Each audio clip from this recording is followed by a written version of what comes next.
If you're working all of the hours, but you're not making as much progress as you'd like in your business, that's a problem. But it's a problem we're going to fix today. After a decade of building businesses, I know firsthand how easy it is to end up stuck doing everything yourself. It's making this mistake, and a few others, that has taught me how to get out of this progress blocking trap. Oh, by the way, I have also had some wins in the form of an ASOS partner brand, 3 high street stores, and being the growth lead for over 100 startup teams now. Today, I'm going to break down the options that you have for removing yourself from the daily chores in your business that are sucking up all the time, so that you can focus on what's important: growth. Those options look like this: automate, outsource, and remove entirely. And don't worry, this is all for startups on an extremely limited budget, so I'm not going to suggest anything that is out of your reach. So,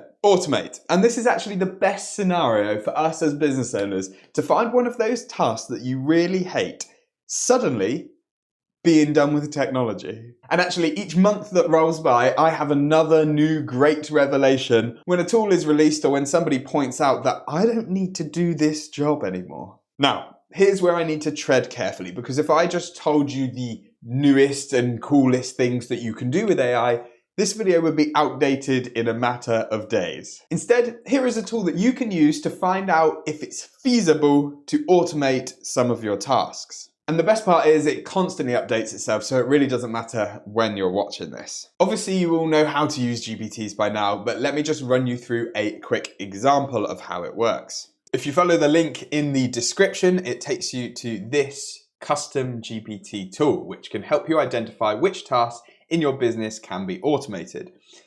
And then I want you to write a big list of every single day, what are those tasks that annoy you? What takes up most time? The list probably is going to be much longer, but just for this example: video editing, content idea generation, bubble software changes. Our main focus is efficiency and speed of production. You'll have to go through and answer a few questions. It needs a bit more information. It will break down the exact tasks that I have mentioned there and come up with some ideas. You can then steer it in the direction according to what tools you already have, because obviously we don't want to go and spend more money than is necessary. This is where we get to the point where it knows what I want to automate. Then it's going to tell me exactly how. It's told me a bit of a workflow to go through with automation suggestions, but smart file management, sure, this is all helpful, but it's not enough. Then it dived a little bit further into how to actually automate end-to-end without me inputting anything. It suggested this platform, Satvabit, which I've never used. So I told ChatGPT I use make.com instead. Whatever platform you're using, it will in detail tell you exactly how to make these things and then troubleshoot as you go. On top of this tool, I thought it would be useful just for inspiration purposes to describe to you exactly what I already automate in my e-commerce businesses, just in case you're doing something that you don't actually need to be. Product descriptions and titles, social media copywriting, email marketing idea generation, email newsletter copywriting, marketing strategy idea generation, new product idea generation, SEO keyword research, SEO content copywriting, competitor price tracking, A/B test idea generation, landing page copywriting, customer service via chatbots, order tracking notifications, script writing for product videos or ads, influencer outreach scripts and the outreach itself actually, website analytics or reports or performance reports in general, and copywriting for all the things that you don't want to write, like refunds and return policy, legal policies, T's and C's, etc. Hopefully there's something on there that you are doing right now that you've realized you don't need to be. Okay. Now, there will absolutely be tasks that you cannot automate yet. So the second option you have is to outsource. And before you say, well, I can't afford that, just hear me out. I'm sure you've all heard of the concept that super successful people set themselves an hourly rate and they outsource any task that can be done for cheaper than that hourly rate. It comes up quite a lot in books and podcasts. Think cooking, cleaning, driving themselves around. And although this is a wonderful idea in practice, It only really works when you hit a certain level of business, that level of business being profitability at least. In the early stages, we might just be hoping to break even, or we might even be losing money every single hour that we work. This is just the reality, unfortunately. So this idea to outsource everything that's beneath our hourly rate isn't really usable. But let's look at the other side of the equation here. If we can't set ourselves a nice high hourly rate for our efforts, then we need to look at the outsourcing at a much lower rate. I have personally hired, mentored, and consistently work with Upwork freelancers from pretty much every corner of the globe. Honorable mention for Pakistan, or if you're in the UK, South Africa, because it's on the same time zone and it's a considerable chunk cheaper than UK freelancers.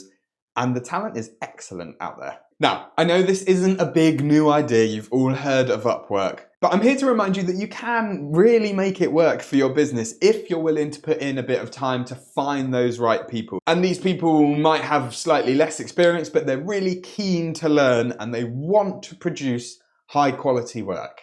Obviously, you're not giving them the big important jobs, but admin and the first draft of things and technical issues. I don't know if any of you ever go down these rabbit holes for hours or maybe even days where you're stuck in a technical issue and it turns into this big vortex of pain and despair and you just can't seem to find the answer. Well, most of these problems can be fixed for 20 quid at a time on Upwork, and even less actually if you're willing to build long-term relationships with these freelancers. Essentially what I'm saying here is that if you think you can't afford to outsource to a team, I'm suggesting you check again, because you'll be surprised at the cost of talented freelancers out there. The final, and most surprising actually to people when I suggest it, is to remove tasks entirely. Now you might feel that this is impossible, and I get that, but I do have a theory that at least 20% of the work that we do as founders on a daily basis don't actually move our business forward. And actually, I think that's probably lowballing it. I know this because I've been there and I consistently self-audit what I'm doing day to day. And I always find myself chasing the wrong task because it feels like the next big challenge that I need to complete. The trick here is obviously knowing what you do need to do and what you don't need to do. As founders, we love to say that we're doing things to improve the customer experience. And although this is a great sentiment, I think we often put too much emphasis on what we think provides a great experience and not enough emphasis on what the customer has actually told us is important to them. So to find out what tasks we can completely eliminate, for now, you can always hire somebody in the future when you have enough money to bring those tasks back into the workflow. Let's use the best tool we've got for understanding what our customers actually want. Customer discovery. I want you to dive into your customer discovery data and really pick apart what was important to them in positive experiences with similar companies in the past and what was really painful to them in their negative experiences. And obviously, if you don't have this information, it's time to add it to your script and bring it up in your upcoming customer discovery sessions. Oh, and if customer discovery isn't something you've done at all, you are really harming your chances of success here. But don't worry, I've made a full video on how to get it done here. We can go through it together. See you all there.